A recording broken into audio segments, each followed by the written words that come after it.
हम लोग श्रीमद् भागवतम के तीसरे स्कंद के 14वें अध्याय के 48वें श्लोक से आगे पढ़ेंगे। देखते हैं हम कितने कर पाते हैं।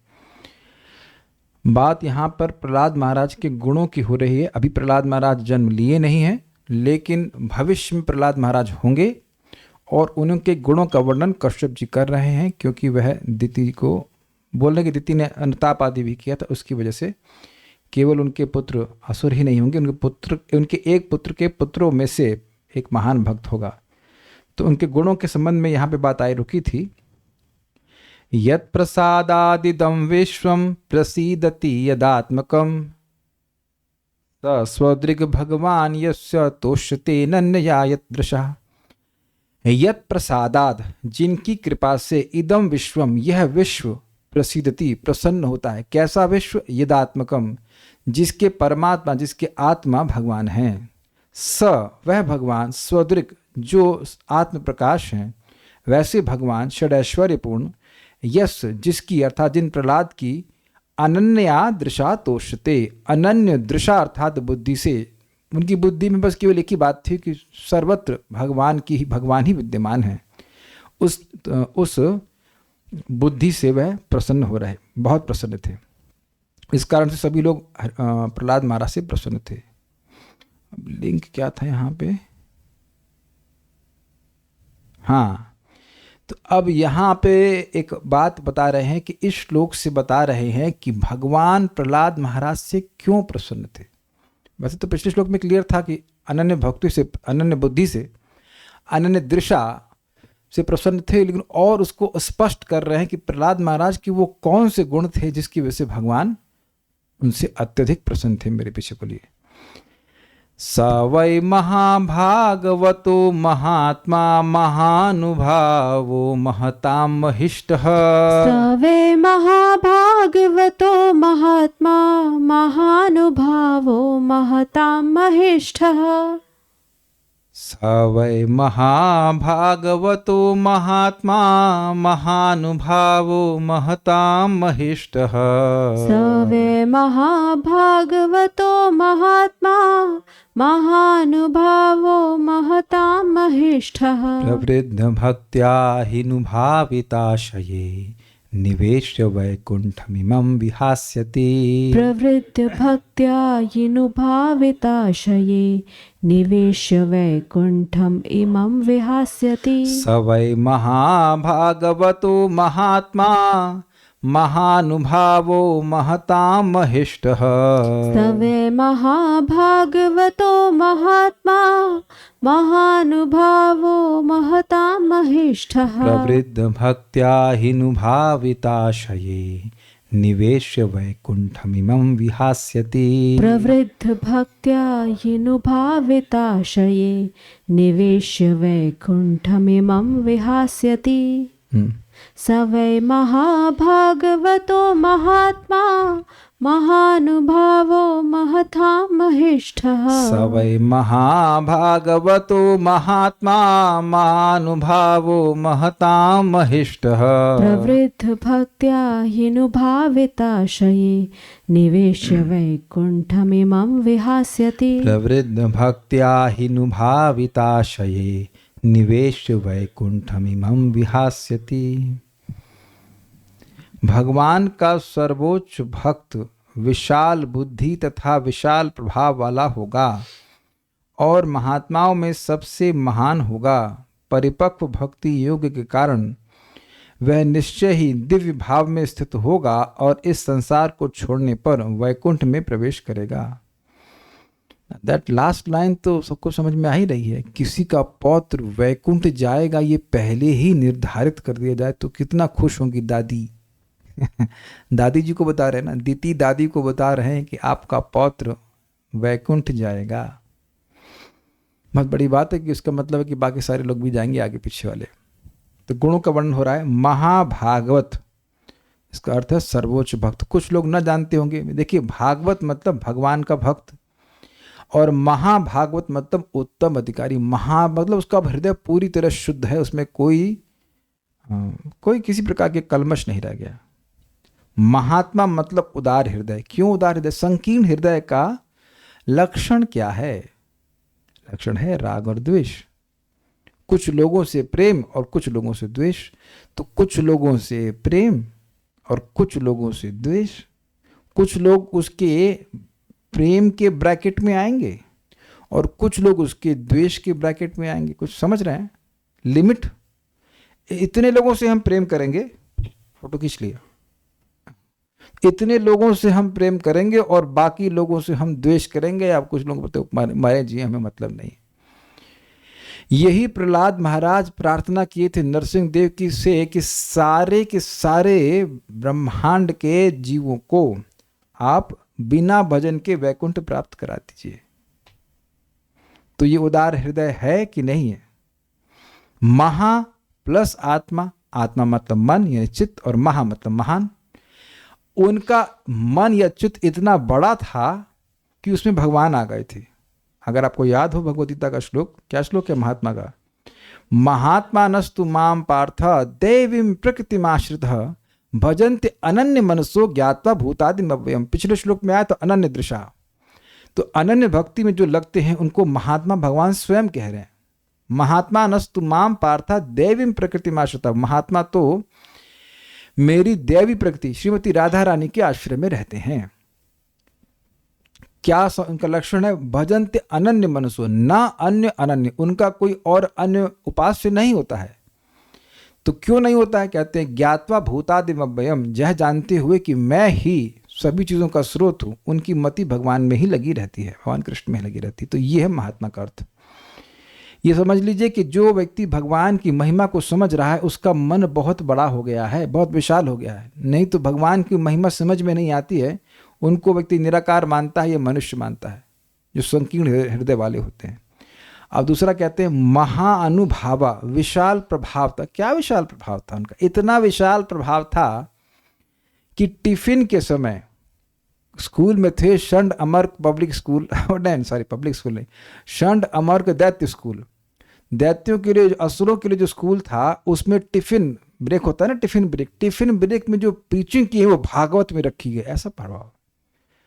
आप लोग बस 5 साल की उम्र में जो टिफिन ब्रेक में बोले हैं या मैं कुछ बोला हूं, मैं तो अपनी ही बात याद नहीं है, क्या खाए वो भी याद नहीं है। और प्रहलाद महाराज जो बोले कौमाराचरित प्राज्ञा धर्मान भागवतान इत्यादि इत्यादि, उसको हम लोग सब पढ़ेंगे बुढ़ापे में, और आज पढ़ेंगे। बात है चाक्षुष मनवंतर में एक लड़के ने, एक बच्चे ने असुर स्कूल में, असुरों के स्कूल में टिफिन ब्रेक के समय कुछ श्लोक बोले और वो भागवत में रखे गए। अब आपको उनका प्रभाव समझ में आ रहा है कि उनकी वाणी में कितना प्रभाव है? कुछ समझ रहे हैं आप? हम नहीं समझ पा रहे हैं। दिस इज बियॉन्ड 5 साल का बच्चा, पर भगवान तो चलिए भगवान है, लेकिन 5 साल का बच्चा इतना रियलाइजेशन कि अपने असुर दोस्तों को कुछ समझा रहा है कुछ श्लोकों में, उसको भागवत में एक चैप्टर के रूप में रखा गया। प्रहलाद महाराज के दिव्य उपदेश, शायद आपने छोटी पुस्तक भी पढ़ी होगी, और भागवतम से लिया गया है वो, बेसिकली भागवतम से। इतना अद्भुत प्रभाव था, विशाल प्रभाव वाले थे। तथा महताम, ये एक एग्जाम्पल दे रहा हूं, अब बहुत सारे इसके अर्थ हो सकते हैं। महाअनुभाव का मतलब यह भी हो सकता है कि उनका भक्ति में बहुत बड़ा अनुभव था, भगवान का अनुभव बहुत बड़ा था, ये भी अर्थ है, लेकिन यहां प्रभाव के अर्थ में लीजिए।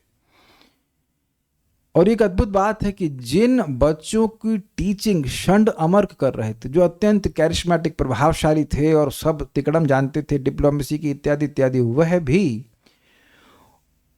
जो प्रहलाद महाराज की प्रीचिंग थी वो इतनी इफेक्टिव थी कि असुर बालक भक्त बन गए षंड अमर्क की प्रीचिंग के बावजूद। ऐसा उनका प्रभाव था। समझ रहे हैं ना बात? षंड अमर्क जो हैं ये शुक्राचार्य जी के लड़के हैं, और इनको दायित्व दिया गया था असुरों को ट्रेनिंग देने के लिए, मतलब असुर बालकों को, क्षमा कीजिएगा। तो ये इनका प्राइमरी स्कूल था, क्या कहेंगे, 5 साल के बच्चों के लिए तो प्राइमरी स्कूल बोलते हैं ना। प्राइमरी स्कूल का जो भी कह लीजिए, वो बच्चों को पढ़ा रहे थे कि देखो ये डिप्लोमेसी है, ये राजनीति होती है, ये वो। और अद्भुत बात है कि प्रहलाद महाराज में फर्स्ट भी आए, वो जो पढ़ाए उसको उगल भी दिए, सब लिख दिए, सब फर्स्ट आए, लेकिन स्वीकार कुछ नहीं किए। और जब मौका मिला तो वह प्रचार किए। एक और बात, आप प्रभाव विचार करें तो आप में से कितने लोग कृष्ण भावना का प्रचार करना चाहेंगे? Can you raise hands? Okay, let me complete the statement. Hiranyakashipu को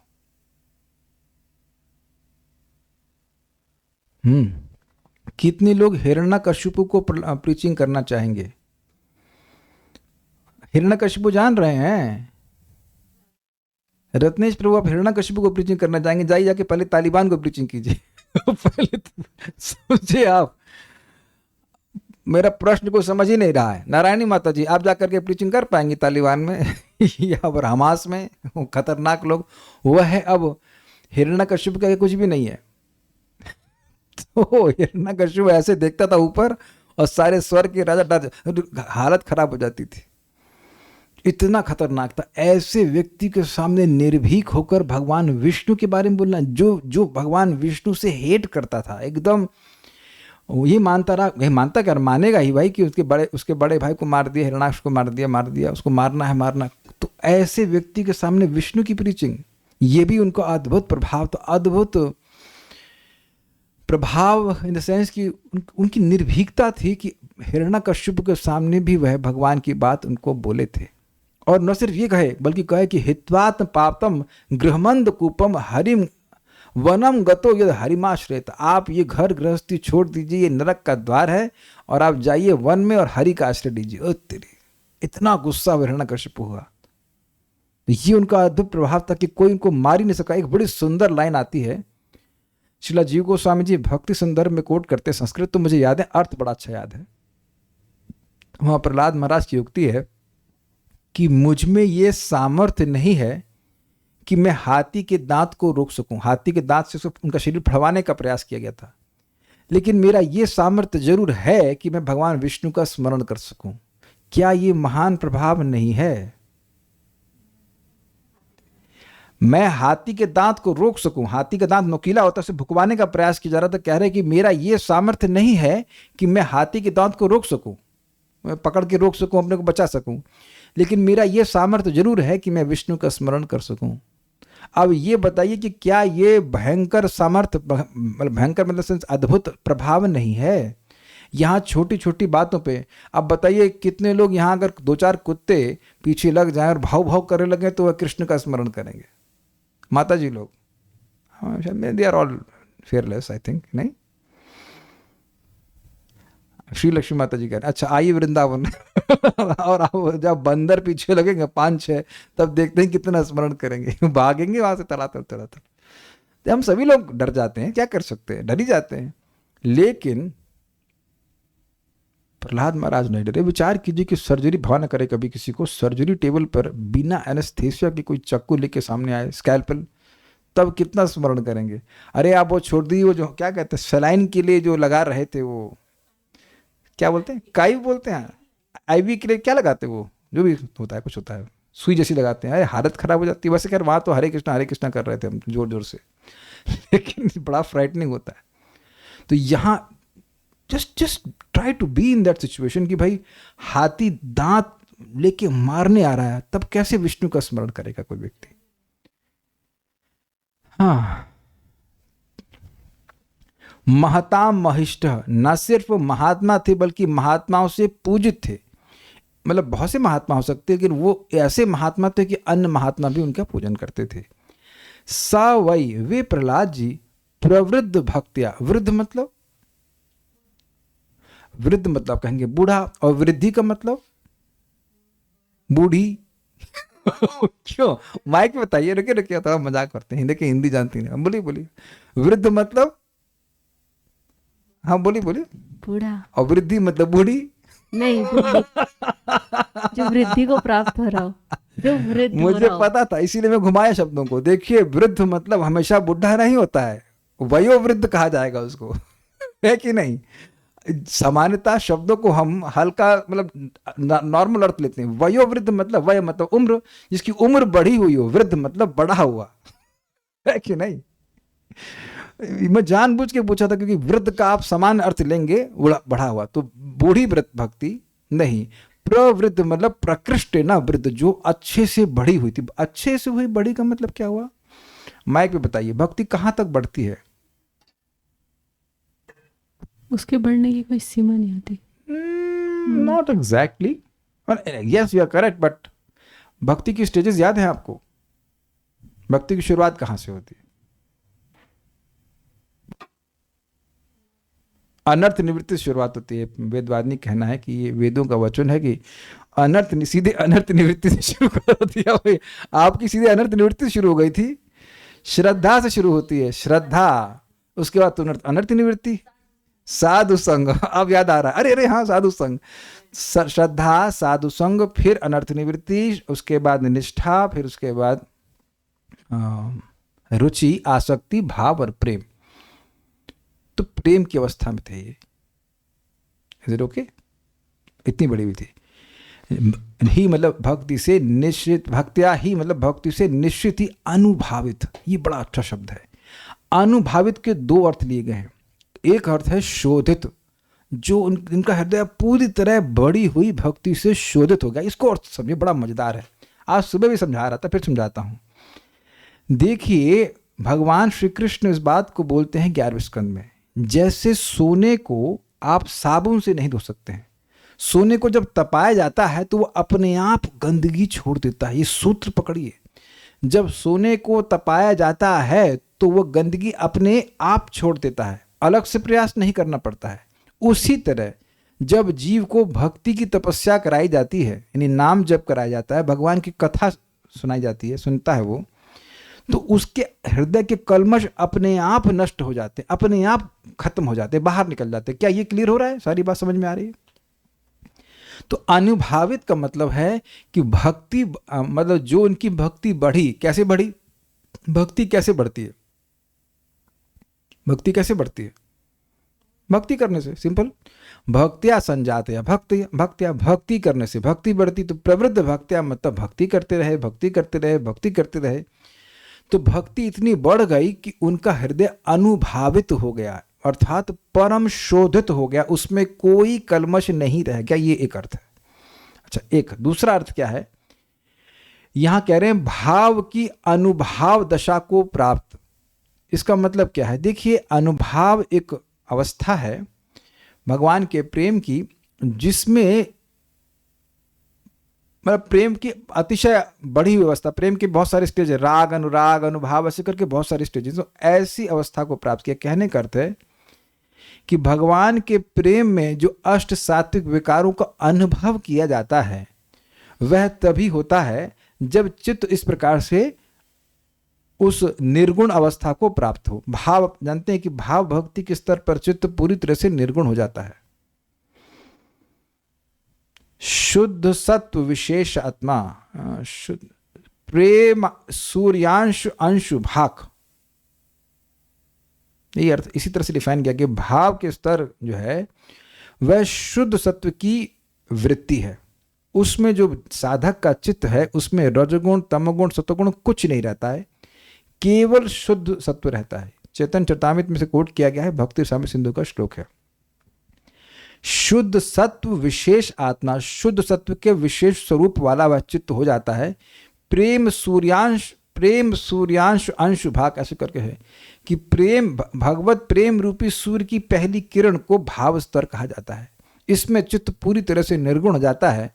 तो अष्ट सात्विक विकार आदि का अनुभव करने का सामर्थ्य उस साधक को अपने आप हो जाता है। सामर्थ्य क्या? वो अपने आप ही प्रकट होने लगता है, हृदय पूरी तरह से द्रवीभूत हो जाता है। तो ये कह रहे हैं कि उनका चित्त इतना पवित्र हो गया था कि भाव स्तर की में जो अनाभाव विभिन्न प्रकार के अष्ट सात्विक विकार हैं, उनको अनुभव करने की क्षमता उनके मन में थी। आप कहेंगे इसमें कौन सी बड़ी बात है? कितने लोग इस जीवन में अनर्थ निवृत्ति क्रॉस होने की उम्मीद कर रहे हैं? एक, चलो जब मरेंगे तब पूछेंगे। I am giving a very hopeless picture because it is, जितना आप आसान सोच रहे हैं उतना आसान है नहीं है। मतलब आपको डराना नहीं चाहता हूँ, बट इट विल ऐसे लगता है शुरुआत में, बस अब 4-5 साल में तो बस ये 1 साल में नट निवृत्ति, 2 साल में निष्ठा, 3 साल में रुचि, 4 साल में आसक्ति, भाव, प्रेम। क्यों बोला जा रहा है सुदुर्लभा? अभी भक्ति समेत सिंधु पढ़ाएंगे तो समझ में आएगा क्यों बोला जा रहा है सुदुर्लभा। सुदुर्लभ और फिर सुदुर्लभ। इतनी आसानी से भी भगवान भक्ति दे नहीं देते हैं, स्पेशली भाव भक्ति। कोई बिरला ही व्यक्ति भाव भक्ति को प्राप्त होता है। और इतना अद्भुत बात है प्रेम प्रेम की दशा का कि रूप को समझिए कह रहे हैं प्रेम तो इतना कम पाया जाता है कि उसका वर्णन करने का यहाँ पे स्कोप ही नहीं है। भक्ति स्वामी सिद्धू में कह दिया इतना इतना रेयर है। मैं ग्रिम पिक्चर नहीं कर रहा बोल रहा हूँ, इट इज रेयर। अभी तो हम लोग जप में ही संघर्ष कर रहे हैं। इट्स ओके, संघर्ष करना अच्छी बात है, लेकिन ये जो दशा है भाव भक्ति की, इसका क्या मतलब है? Why 16, why not 16,000 rounds? इसका एक लक्षण बताया जाता है, क्या श्लोक है वो, सांद्रानंद विशेष आत्मा।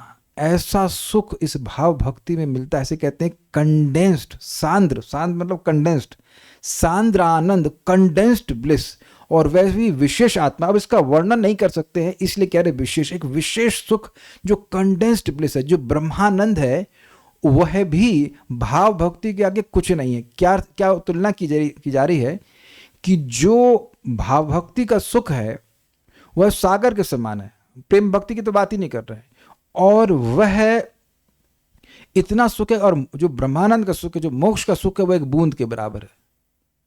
ये प्रहलाद महाराज का ही स्टेटमेंट है, ये प्रहलाद महाराज का स्टेटमेंट है। चैतन्य चरितामृत में कहीं कोट किया गया है कि भगवान आपकी भक्ति में, आपकी भक्ति का सुख तो एक अमृत के सागर के समान है, और ब्रह्मानंद को परार्ध द्विपरार्ध गुना, मतलब ब्रह्मा जी की आयु जितनी होती है उसमें जितने नंबर होते हैं उतना टाइम्स मल्टीप्लाई किया जाए तो भी वह उस भक्ति के सुख का एक बूंद भी नहीं है। अब समझ में आ रहा है कि अभी हमें कितनी प्रगति करनी है। याद भी न रहे कि दिन कहाँ है रात क्या है, ऐसा करके सुख। भाव भक्ति में ऐसा होता है। मैं आपको डिप्रेस नहीं कर रहा हूं, सब लोग एक न एक दिन तो भगवान कृपा से, प्रभुपाद की कृपा से पहुंच जाएंगे, लेकिन पॉइंट ये है कि ये एक बहुत विशिष्ट अवस्था है भाव भक्ति की। You can't take it cheaply. तो ऐसी दशा को वह प्राप्त थे, और कब से प्राप्त थे? पैदा होते ही, क्या कहते हैं, पैदा होने से पहले ही, क्योंकि नारद जी जब उनको कोई शिक्षा नहीं दी है तब भी उनको कहे हैं, इंद्र को कहे कि ये इनके इस कयादु के गर्भ में महाभागवत है, तुम इसको मार नहीं सकते हो, इसलिए मारने का प्रयास ही मत करो। जब मार ही नहीं सकते तो मारने का प्रयास क्यों करोगे? एक्चुअली देखिए, आश्चर्य मत कीजिएगा, आगे जाकर 7वें स्कंद में आप सुनेंगे कि प्रहलाद महाराज, बड़ी अजीब सी बात है, प्रहलाद महाराज नित्य सिद्ध पार्षद भी है और साधना सिद्ध पार्षद भी है। इस अर्थ मत पूछ रहा है प्रभुपाद जी, तात्पर्य में आप बताएं, जब वहां पढ़ेंगे तो कुछ हम समझ में आएंगे, अभी तो इतना ही बता रहा हूं। अजीब सी बात है। और वहां वो कहते हैं प्रहलाद महाराज कि आपने मुझे इस जगत में भेजा है ताकि लोगों को समझ में आए कि शुद्ध भक्त होता कैसे है। So you can't really emulate him. वो अद्भुत व्यक्ति है। अरे भाई, को डिस्करेज नहीं होना, भगवान की भक्ति करके ही भगवान की भक्ति प्राप्त होती है। But I am just saying कि इट टेक सम टाइम। भगवान करे आप लोग को इसी जन्म में हो जाए तो बहुत अच्छी बात है। आप में से किसी एक को भी होगा तो मेरा टिकट तो कन्फर्म्ड है, तो हम तो चाहेंगे कि आप लोग को हो जाए, लेकिन it take some time, not infinite time. I will repeat, not infinite time. I'll repeat again, not infinite time. Infinite time लगा आपको भक्ति में आने के लिए, भगवान के धाम जाने के लिए इन्फाइनाइट टाइम नहीं लगता। लेकिन ये बहुत दुर्लभ स्थिति है, इसलिए इसका वर्णन कर रहे हैं कि ऐसी स्थिति को प्राप्त थे। आशय मतलब अंतःकरण में, आशय का मतलब ये होता है चित्त में, यानी भगवान की भक्ति जो बढ़ गई, उस बढ़ी हुई भक्ति के द्वारा जो उनका अनुभावित चित्त था उसमें वैकुंठम निवेश्य, भगवान श्री हरि को विराजमान करके। ये बड़ा अच्छा था। वैकुंठ के दो अर्थ लिए गए हैं टीकाओं में। वैकुंठ मतलब भगवान श्री हरि, और दूसरा वैकुंठ की साथ सामग्री, वैकुंठ के पार्षद, यानी वो जो वैकुंठ का कह सकते हैं, वैकुंठ का जो दृश्य है या वैकुंठ की अवस्था है, वो सब उनके हृदय में विद्यमान था। उनके हृदय में संसार नहीं था। क्या इस भाषा को समझे सब लोग? संसार का मतलब ये छूं, ये खा लूं, ये देख लूं, या बड़ा अच्छा है संसार, इसको संसार कहते हैं। ऐसा संसार उनके मन में नहीं था। मन में क्या था? केवल वैकुंठ, भगवान हरि, उनके भक्तों की चर्चा, उनके भक्तों का गुण इत्यादि, और कुछ के अलावा कुछ नहीं था। ऐसे भगवान को विराजमान करके, निवेश समझते, निवेश इन्वेस्ट रख करके, इमम विहास्यति, इस संसार को छोड़ने पर वैकुंठ में प्रवेश करेगा। अब हमको ये नहीं पता है कि प्रहलाद महाराज इस समय इस ब्रह्मांड में हैं कि नहीं है। मेरी जो अंडरस्टैंडिंग है कि वो अभी भी सुतल लोक में हैं, क्योंकि बलि महाराज भी हैं, प्रहलाद महाराज भी हैं। अभी वो वैकुंठ गए नहीं हैं, लेकिन कभी वैकुंठ के बाहर जाते भी नहीं हैं। मेरी लैंग्वेज समझ में आई? यहाँ क्या लिखा हुआ है? वैकुंठम निवेश्य, अपने परम पवित्र हृदय में वह वैकुंठ को रख दिए। कहने का आशय यह है कि भक्त इस जगत में रहते हुए भी वैकुंठ में ही रहता है। वैकुंठ में सुख है ना वैकुंठ का। तो जिस व्यक्ति को भगवान की भक्ति प्राप्त हो गई है, वो इस जगत में रहते हुए भी वैकुंठ का ही सुख अनुभव करता है। 16, why not? Why 16? Why not 16,000? तो आप समझ गए कि अब जगत का जो दुख है वो उसको नहीं प्रभावित करता। इसको अगर आपको याद हो, तीसरे स्कंद में ही हमने उद्धव जी के बारे में सुना था कि तल्लोकः, जैसे ही भगवान कृष्ण के बारे में प्रश्न पूछा गया विदुर जी के द्वारा, तो उद्धव जी का चित्त, उद्धव जी अपनी कॉन्शियसनेस में, अपनी चेतना में तुरंत ही नित्य द्वारका में पहुंच गए। तल्लोकः शब्द था कि भगवान के लोक में पहुंच गए और बड़ी कठिनाई से वो बाह्य चेतना में आए। क्या मैं समझा पा रहा हूं? प्रभुपाद इसको दूसरे स्कंद में समझाए हैं कि व्यक्ति भगवान की भक्ति, उसके भक्ति कर रहा है, श्रवण कीर्तन कर रहा है, भक्ति बढ़ रही बढ़ रही बढ़ रही, अब बढ़ते बढ़ते इस ब्रह्मांड को भेद के भक्ति लता गोलोक में जाती है। पहले ब्रह्म ज्योति को क्रॉस करती, फिर उसके बाद वैकुंठ को क्रॉस करती है और गोलोक में जाती। गोलोक में जाकर भगवान के चरणों में लिपट जाती है और तब भगवान का उस भक्ति लता में भाव रूपी पहले फूल आते हैं, जहाँ तक अंकुर या फूल आते हैं, और फिर प्रेम रूपी फल आता है। मंजरी आती है ना, मंजरी के बाद फिर मंजरी तो बोलते हैं, और मंजरी के बाद फल आते हैं। तो उस प्रेम को यहीं बैठा भक्त खाता है। मतलब प्रेम रूपी फल जब भक्त के हृदय में स्फुरित हो जाता है तो इस जगत में रहते हुए भी इस जगत में नहीं रहता। वह रहता कहाँ पे? वो भगवान के धाम में ही रहता है। तो यद्यपि जो हमारी अंडरस्टैंडिंग है वो ये है कि अभी भी प्रहलाद महाराज फिजिकली तो सुतल लोक में रह रहे हैं, लेकिन नित्य ही वो वैकुंठ में ही रहते हैं। इसलिए कह रहे हैं कि इस संसार को छोड़ने पर वैकुंठ में प्रवेश करेगा। वो अभी से वैकुंठ में ही है और जब शरीर को छोड़ेंगे तो भगवान के पास चले जाएंगे। ये भी आप अर्थ समझ सकते हैं। कोई कुछ पूछ रहा है? एक भक्त पूछ रहे हैं, भगवान जी चाहते हैं ना सब बद्ध जीव जल्दी से उनके पास वापस आ जाएं, तो कोई दिक्कत है आपको? देखिए, भगवान तो चाहते हैं कि हम भक्ति में तीव्रता से प्रगति करें। प्रश्न ये है कि क्या हम चाहते हैं?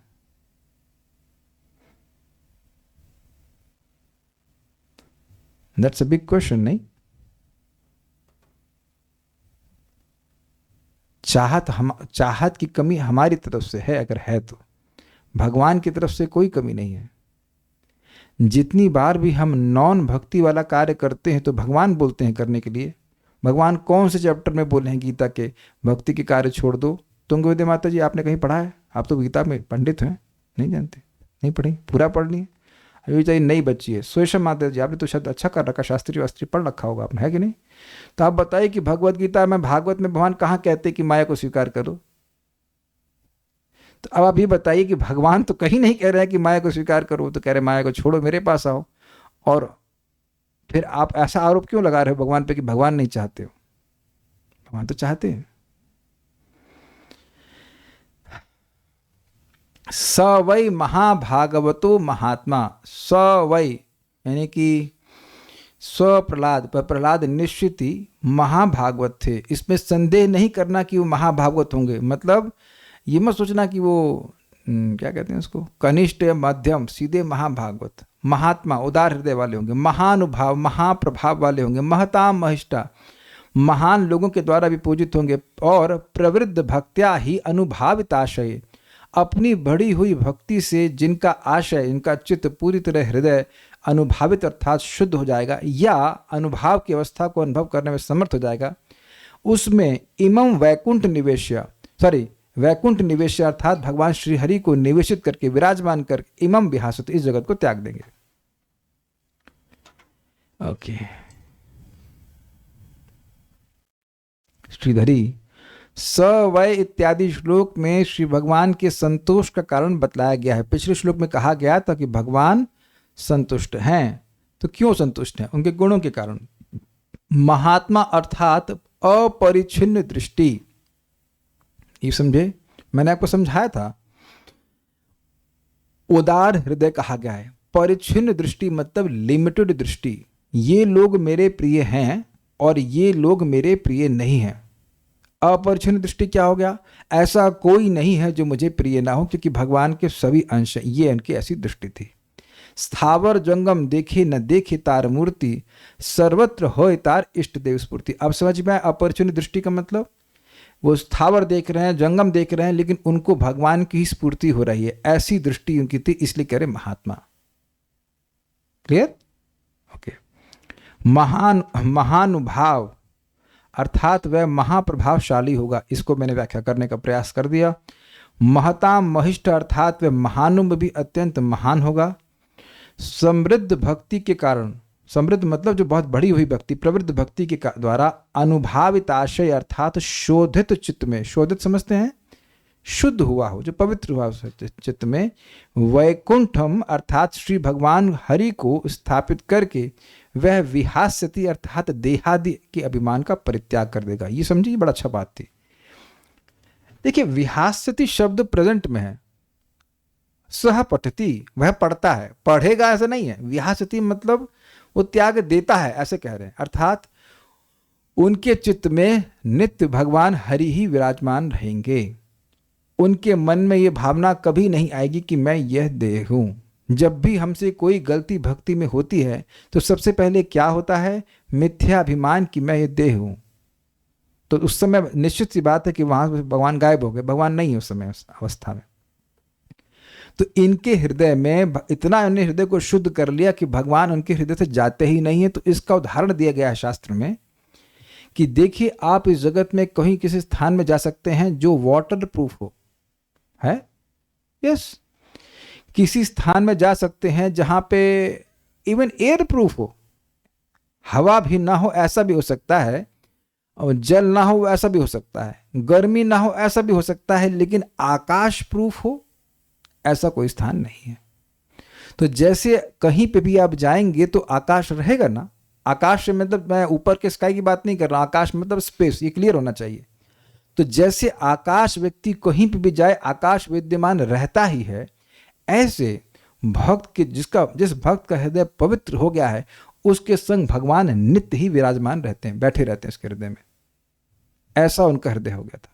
तो वहां पे देहादि का अभिमान अर्थात अविद्या का होना असंभव है। जैसे आप सूर्य के कहीं पे भी जाइए, सूर्य उगा हुआ है तो आप कभी भी अंधकार का अनुभव नहीं करते। बिल्कुल प्रैक्टिकल उदाहरण, जब सूर्य उदित है और सूर्य आपके ऊपर है, सूर्य है, तो आप कहीं पे भी जाइए तो कहीं अंधकार का अनुभव नहीं करते ना। क्लियर? एकदम सिंपल सी बात है। तो जैसे सूर्य की उपस्थिति में कोई व्यक्ति कभी भी और कहीं भी अंधकार का अनुभव नहीं करता है, ऐसे ही प्रहलाद महाराज, भगवान उनका हृदय पवित्र हो गया, इसलिए भगवान नित्य उनके हृदय में विराजमान रहते थे, इसलिए कभी भी उनको देहादि का अभिमान लगा ही नहीं कि मैं देह हूं, इसलिए भय भी नहीं लगा। कुछ समझ पा रहे हैं इस बात को? ओके। एक बात मुझे बहुत अच्छी लगती है और आप सब भक्तों का मैं धन्यवाद देना चाहता हूं इस मामले में कि आप लोग सब आते हैं तो हमें इतनी उत्कृष्ट बातों को बोलने का मौका मिलता है, and that is very very good for my heart. Is very, मेरे हार्ट के ब्लॉकेजेस खुल जाते हैं कहने का अर्थ है। प्रहलाद महाराज के बारे में ऐसे तो मैं कभी 1 घंटा लगातार तो नहीं बोलूंगा, नहीं हम लोग कभी सुनने का ऐसा मौका मिलता है, लेकिन सब भक्तों लोग आ जाते हैं तो मिल करके सारे भक्तों के संग हम प्रहलाद महाराज की चर्चा करते हैं। ये मेरा बहुत बड़ा सौभाग्य है। मैं बहुत इस मामले में भाग्य मानता हूं कि एक एक गुण को विचार करना भगवान को बहुत प्रसन्न करता है, इसमें कोई संदेह नहीं है। सारा दर्शनीय वह पौत्र कैसा होगा, इस पर कश्यप जी बताते हैं कि महात्मा अर्थात महान धैर्यवान। अब देखिए यहां थोड़ा अर्थ ने अलग लिया है। महात्मा अर्थात महान धैर्यवान अथवा महान बुद्धि संपन्न होगा। धैर्यवान का क्या मतलब हुआ? इतनी बड़ी बड़ी परेशानियां आई लेकिन उनका धैर्य कभी नहीं छूटा। और बुद्धि संपन्न तो बड़ा स्पष्ट है, इनकी बुद्धि नित्य भगवान में ही लगी रही। महानुभाव अर्थात जिनमें महान स्तंभ स्वेद आदि प्रेम के अनुभाव अर्थात विकार प्रकट है, वह प्रहलाद। थोड़ा समझिए, एक तो महानुभाव का क्या अर्थ लिया गया था? महान प्रभाव वाले। दूसरा अनुभाव का मतलब होता है कि जो अष्ट सात्विक विकार है। स्तंभ, स्तंभ का मतलब क्या समझते हैं आप? पिलर, स्तंभित हो जाना, बिल्कुल फ्रीज हो जाना। तो ऐसा ही होता है कि भक्ति के आगे की बढ़ी हुई भक्ति के स्तर पर, भाव आदि के स्तर पर व्यक्ति के चित्त ऐसा हो जाता है कि उसमें अष्ट सात्विक विकार आते हैं, मन में भाव आते हैं, और वो भाव जब प्राण से मिलते हैं तो शरीर में विकार आने लगते हैं। तो इस जगत में देखते हैं कि मन में कुछ विकार आया, मान लो क्रोध आया, तो वह अब शरीर से लक्षित होता है कि नहीं होता, आंखों में आ जाता है, हाथ में आ जाता है। आपने सुना था ना, शरीर 11 स्थानों में रहता है, तो उसमें शरीर में भी था, इंद्रियों में आ जाता है, जीभ पे आ जाता है, लात मारने लगता है। तो ये सब क्या हो रहा है, ये सब राजसिक विकार है। लेकिन ऐसे ही जब भक्त का हृदय पवित्र हो जाता है तो अष्ट सात्विक विकार आते हैं, ये शुद्ध सत्व की अवस्था है। और उसमें एक है स्तंभ और स्वेद। स्वेद मतलब पसीना, लेकिन पसीना वो वाला नहीं जो हमारा होता है, गर्मी में पसीना बहा रहे हो, ऐसा नहीं। ये पसीना भगवान के प्रेम के विकार की वजह से हो रहा है। भगवान के बारे में कुछ सुनेंगे तो पसीना आने लगे, ये कुछ can be many things, detail तो मुझे अभी नहीं पता है, भक्ति रसामृत सिंधु में वर्णन है, लेकिन इस प्रकार के विकार उनमें आते थे। ये बहुत रेयर है। देखिए, इसका नाटक कुछ लोग कर सकते हैं। प्रभुपाद इस बात को बहुत, कई बार आप देखेंगे प्रभुपाद इस बात को मतलब इंगित कर रहे हैं, बल्कि स्पष्ट कर रहे हैं कि ऐसा नाटक नहीं करना चाहिए। हम देखे नहीं है, लेकिन हमने सुना है कि कुछ लोग ऐसे हैं कि वह अभ्यास से अपने शरीर का रंग तक परिवर्तित कर लेते हैं। प्रभुपाद जी के समय में एक व्यक्ति मंदिर में आया, कीर्तन सुन के लगा लौटने, ऐसे ऐसे लौट रहा है वो। तो प्रभुपाद से उनके शिष्यों ने कहा कि क्या करना चाहिए, कहते जाओ जाके लात मार के आओ। तो वो तो चकित हो गए, भाई ये तो महान भक्त है, इसको लात कैसे मारे, अपराध होगा। तो कहते अपराध मैं ले लूंगा। तो सही में लग रहा है लात मारे या कुछ किए, तो वो गुस्सा हो गया, कहता तुम जानते नहीं मैं कौन हूं, इत्यादि इत्यादि। तो प्रभुपाद ने कहा अगर ये वास्तविक भक्त होता तो उसको पता भी नहीं चलता कि लात मारा क्या। ध्यान दीजिएगा, ये कुछ कहा नहीं जा रहा कि आपको ऐसा कुछ करना है, लेकिन पॉइंट खाली ये बोला जा रहा है कि लोग नाटक करने वाले होते हैं, नाटक करने वाले होते हैं। लेकिन ऐसा नाटक वाली बात नहीं, उनको सहज रूप से स्तंभ स्वेद आदि प्रकट हो रहे थे। ये सब अपने आप आता है जब व्यक्ति की भक्ति बढ़ती है। तो यहाँ महानुभाव मतलब ऐसे अनुभव एक बद्ध जीव को कभी अनुभव नहीं हो सकते हैं, मतलब जब तक वो शुद्ध नहीं हो जाता। इसका हेतु बताते हुए कहते हैं, वे क्यों हुए, इसका हेतु बताते हुए कहते हैं कि अत्यंत वर्धमान भक्ति के द्वारा अनुभावित आशय अर्थात मन जो अनुभावित अर्थात अनुभव युक्त है। कहने का मतलब है कि उनकी भक्ति बहुत बड़ी हुई थी, इससे उनका मन में वह सामर्थ्य आ गया कि वह अष्ट सात्विक विकारों का अनुभव कर सकें, इसलिए उनके महानुभाव थे। नहीं समझ में आ रहा? श्लोक देखिए तो समझ में आएगा। श्लोक दिखाता हूं, देखिए वो कह रहे हैं प्रवृद्ध भक्त्या ही अनुभावित आशय, बढ़ी हुई भक्ति के द्वारा उनका आशय जो अर्थात चित्त था वह अनुभव करने में समर्थ था, इसलिए महाअनुभावो, उनको महाअनुभव प्राप्त थे। महाअनुभव मतलब अष्ट सात्विक के विकार वाले अनुभव प्राप्त थे, ये बात बोल रहे हैं। ठीक है,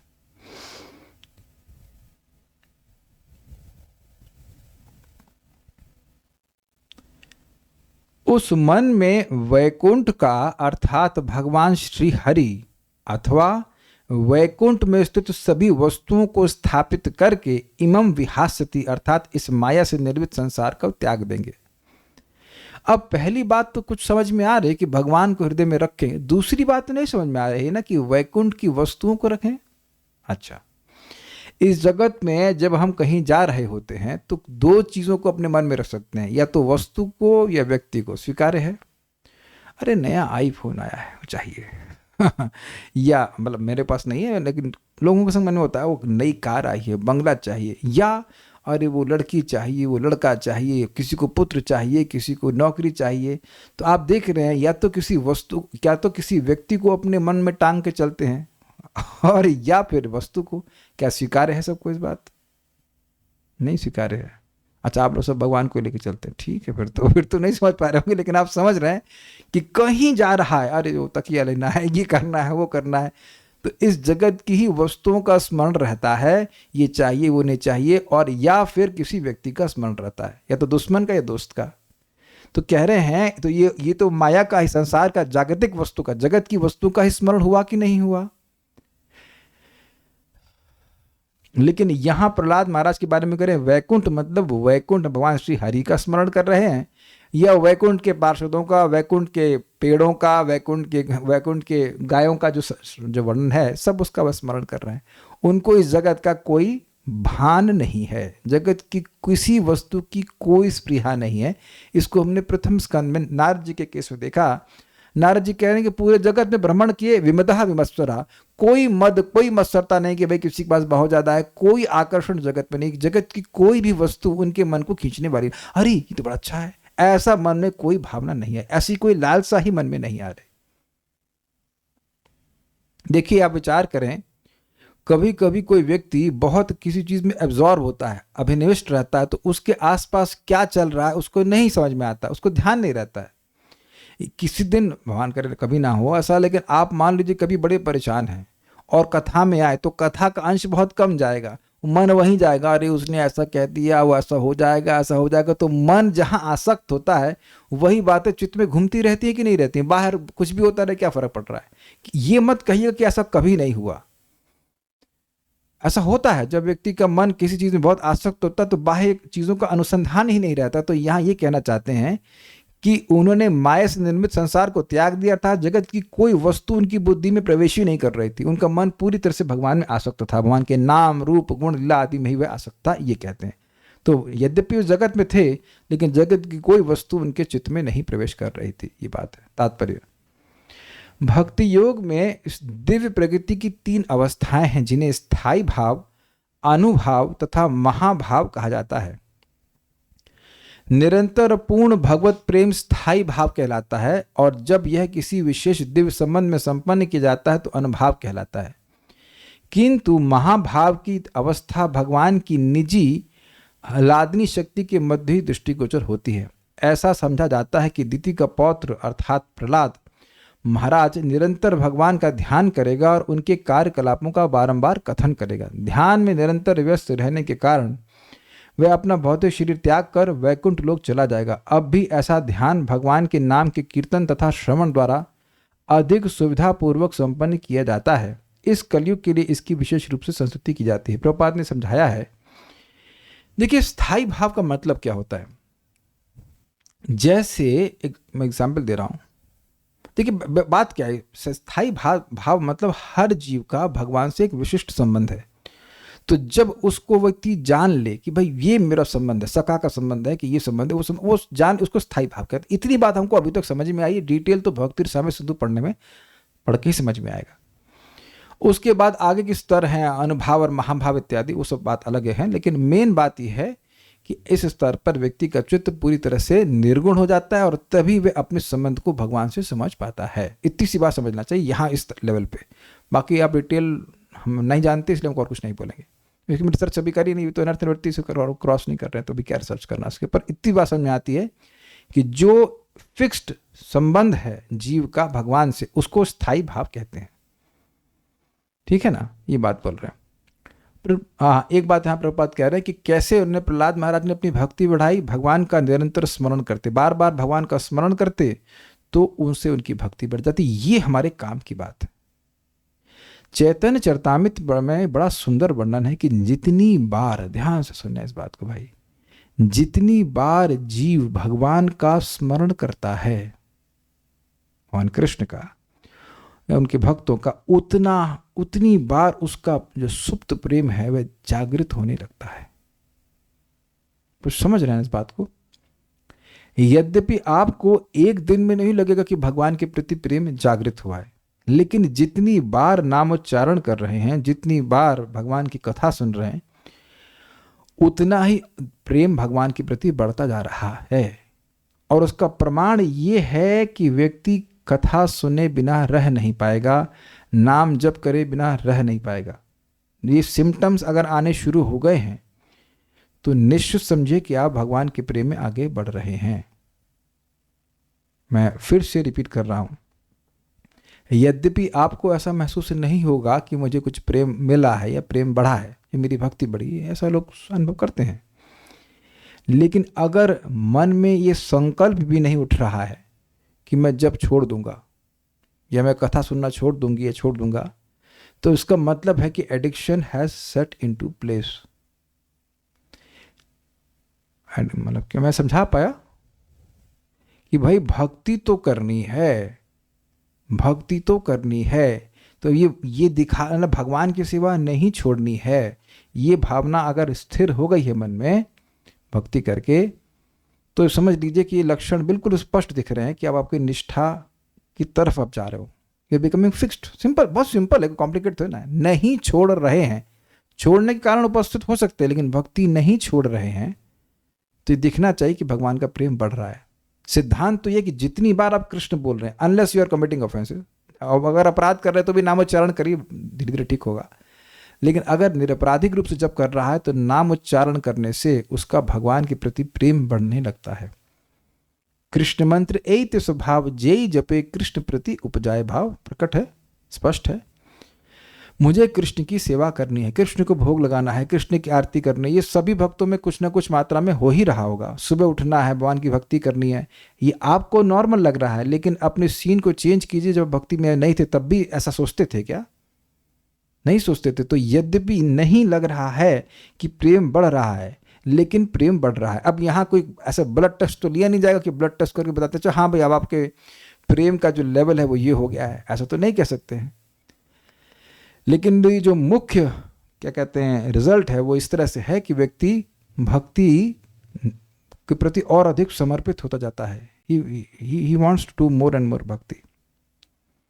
तो ये बहुत इंपॉर्टेंट चीज़ है। तो यहाँ मैं क्यों बोल रहा था, क्योंकि यहाँ पर प्रभुपाद समझा रहे हैं कि वह बार बार भगवान का स्मरण किए तो उनकी भक्ति बढ़ गई। तो अब आप कहेंगे हमारे लिए तो स्मरण करना मुश्किल है। हाँ सही, सभी के लिए मुश्किल है। कलयुग में स्मरण वाली भक्ति नहीं चलती है, श्रवण कीर्तन वाली भक्ति चलती है। एक भक्त को मैंने प्रश्न किया था तो बोले आपकी बात तो मुझे समझ में आ गई थी, और अगर आप तुरंत पूछते तो मैं उत्तर दे देता, लेकिन क्योंकि आप कुछ देर बोल लिए इसलिए वो बात भूल गया मैं। समझी बात? जैसे मैं कुछ मान लीजिए बोल रहा हूँ, अब मैं जो प्रवचन की शुरुआत में कुछ बोला था उस पर प्रश्न करूँगा तो हो सकता हो कि भक्त उत्तर ना दे पाए। क्यों? क्योंकि भूल गए भूल गए कि मैंने शुरुआत में क्या बोला, है ना। लेकिन अब यह तो नहीं कह सकते हैं कि जो बोला जा रहा है वो समझ में नहीं आ रहा है। तो मैं खाली ये बोलना चाहता हूँ कि स्मरण में हम लोग बड़े कमज़ोर हैं, बहुत मुश्किल से स्मरण होता है। श्रवण कीर्तन बड़े आसानी से कर सकते हैं। एक और मज़ेदार बात है, देखिए स्मरण होता है जब चित्त शुद्ध होता है, लेकिन श्रवण कीर्तन हद से ज़्यादा गंदे चित्त से भी किया जा सकता है। हरे कृष्णा, अब मैंने हरे कृष्णा बोला, अब कोई दारू पी के भी आया हो तो हरे कृष्णा, तब भी वह हरे कृष्णा बोल सकता है, उसे कुछ स्मरण तो ना रहेगा कि मैंने क्या बोला। लेकिन श्रवण कीर्तन कोई भी कर सकता भाई साहब, बहुत जबरदस्त बात है, बहुत जबरदस्त बात है। कितना भी गंदा हृदय हो, आप हरे कृष्णा कृष्ण कृष्ण हरे हरे, हरे राम राम राम हरे हरे बोल सकते हैं। ये मेरे वचन नहीं, शास्त्र में कहा गया कि भगवान विष्णु का स्मरण निश्चित पापों को नाश करता है, लेकिन बहु आयासेन साध्यते, बड़े प्रयास से साध्य होता है, याद नहीं रहते, भगवान गायब हो जाते हैं। लेकिन ओष्ठ स्पंदन मात्रेण, होठों के स्पंदन मात्र से ये पाप नष्ट हो जाते हैं, इसलिए कीर्तन श्रेष्ठ है। हरे कृष्णा कृष्ण कृष्ण हरे हरे, हरे राम राम राम हरे हरे। तो प्रभुपाद समझा रहे हैं कि हरे कृष्ण मंत्र के द्वारा भगवान का स्मरण होगा और भगवान की भक्ति बढ़ेगी। मैं फिर यहाँ रिपीट कर रहा हूँ, ये आगे आपके बिल्कुल स्पष्ट आप सुनेंगे। एक ही नाम जीव के सारे पापों को नष्ट कर देता है, इसलिए पापों को नाश करने के लिए नाम उच्चारण करना बेवकूफ़ी है, मूर्खता है। तो कर ही दिया पहले ही, तो फिर नाम क्यों करते हैं? नाम दिन रात करने के लिए इसलिए किया कहा जाता है ताकि भगवान का प्रेम जागृत हो, भगवान का प्रेम जागृत। आज मैं एक छोटी सी बात पे रिफ्लेक्ट कर रहा था। इसी भाव भक्ति का एक गुण है अव्यर्थ कालत्वम। समझते हैं इसका मतलब? अव्यर्थ कालत्वम। व्यर्थ मतलब वेस्ट करना, अव्यर्थ मतलब वेस्ट नहीं करना, और काल का मतलब समय, यानी कि समय को व्यर्थ ना करने का गुण। तो मैं कई बार मैंने सुना, आप लोगों ने शायद सुना होगा, मैं इस पर विचार कर रहा था। यानी कि भक्ति जब बढ़ जाती है तो व्यक्ति को भक्ति के अलावा जो भी वो कार्य कर रहा है वो एब्सोल्यूट टाइम वेस्ट लगता है, तभी तो वो नहीं करता ना। मैं कुछ समझा पा रहा हूं? बहुत सुंदर अर्थ है इसका, अगर विचार करें। भक्ति के अलावा जो भी वह कार्य कर रहा है तो उसको दिखेगा कि ये एब्सोल्यूट टाइम वेस्ट है, ये टाइम वेस्ट है, मेरा टाइम वेस्ट हो रहा है। अच्छा, आप लोगों को कभी ऐसा अनुभव हुआ कि कोई आपका टाइम वेस्ट कर रहा हो? Don't tell my name, but otherwise आप लोगों को कभी ऐसा लगा कि यार ये आदमी बिल्कुल टाइम वेस्ट कर रहा है हमारा, तो अब आप वहां पे अगर जबरदस्ती ना की जाए तो आप वहां बैठना भी नहीं चाहेंगे। तो जब भक्ति बढ़ जाती, एक बड़ा स्पष्ट गुण है अव्यर्थ कालत्वम। एक क्षण भी भगवान की भक्ति को किए बिना व्यक्ति रह नहीं पाता है। दिस इज अमेजिंग, नहीं? तो जैसे जैसे व्यक्ति, में क्यों बोलने लग गया थे बात, हाँ मैं खाली बोल रहा था कि हाँ, जैसे जैसे व्यक्ति की भगवान की भक्ति बढ़ती है नामोच्चारण करने से, तो वह और नामोच्चारण करना चाहता है, वो और श्रीमद् भागवतम का श्रवण करना चाहता है, वह एक क्षण भी भगवान की सेवा से विरत नहीं होना चाहता। ये सब गुण है भाव भक्ति के, बाकी डिटेल में हम सुन सकते हैं। लेकिन भक्ति करने से अपने आप ये गुण आने लगते हैं। जितना समय भी व्यक्ति का इवन खाने पीने में भी जा रहा होता है, उसको भी उच्च कोटि के भक्त तो कहते हैं हमारा समय तो खराब जा रहा है, हम तो सोने खाने में ही समय बर्बाद कर रहे हैं, कुछ भक्ति नहीं कर रहे। एग्जाम्पल दूंगा, सच्ची घटना। परम पूज्य राधा गोविंद महाराज के पर्सनल सेवक आए थे, बात कर रहे थे, महाराज जी रात में उठा देते हैं 1 बजे, ये उठो उठो भागवत पढ़ो। उनके शिष्य, महाराज अभी नहीं, अभी नींद आ रही है, सोने दीजिए, 1 बजे तो जल्दी हो जा रहा है ना। फिर कुछ समय बीतता, महाराज 3 बज गया, उठो उठो पढ़ो पढ़ो पढ़ो पढ़ो। फिर महाराज जो लोग जब भी महाराज थोड़ा और सोने दीजिए, तो महाराज उनको बोलते ऐसे कृष्ण नहीं मिलेंगे। ऐसे कृष्ण। तो मैं बोला था भाई, गुरु महाराज की सेवा आसान बात नहीं है, वो एक लॉल, एक ग्रीड लोगों की होती है, भक्तों की। तो ये भाव भक्ति का सब स्तर था। एक भक्त पूछ रहे हैं भक्ति में धैर्य का मतलब क्या है? मतलब कल आपको भाव भक्ति नहीं मिलने वाली है। कहने का मतलब है कि 2 दिन में नहीं मिलती है, धैर्य पूर्व भक्ति करते रहिए, मिल जाएगी। एक भक्त ने प्रश्न मुझे किया था, वो काफी प्रासंगिक है, उसको मैं फिर लेकर के बंद करूंगा। एक भक्त ने पूछा कि क्या प्रयाग जाना जरूरी ही है? ये 144 साल बाद आ रहा है, यहां से बस जा रही है जो अलग अलग जगह जाएगी, 7 डेज में वापस आया जाएगा। मेरा मन तो नहीं है, क्या 16 राउंड घर पर नहीं कर सकते? क्या ये काफी नहीं है? तो अब बताइए क्या होता है। नए भक्त है ऑब्वियसली।